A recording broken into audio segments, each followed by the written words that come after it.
Uè, buongiorno. Abbiamo vinto 2-0, abbiamo preso i 3 punti e buona la prima. Buona la prima, buona la prima. Bella. Sto recap per analizzare la partita, e la partita nel primo tempo non è che abbiamo giocato molto buono. E ci siamo soltanto difesi e basta, ma nel primo tempo poco nulla.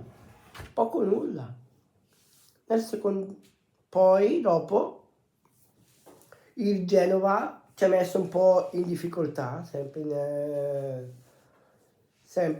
nel primo tempo ci ha messo un po' in difficoltà e tutto, ma poi nel secondo tempo invece abbiamo giocato bene,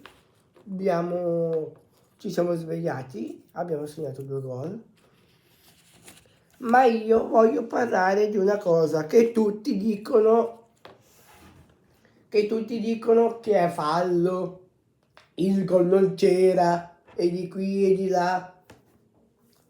Io voglio dire che sì, per dire la verità, rosicate, che intanto sapete fare solo chist voi. Sapete fare solo chist voi, giusto? Sapete solo fare chist voi, giusto? Ecco.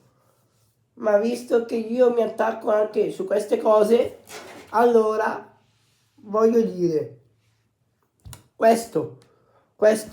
Ho chiesto a Orsato dell'episodio, ha detto che non è stato assolutamente fallo, perché il braccio non si è aperto e a parti invertite non sarebbe stato rigore.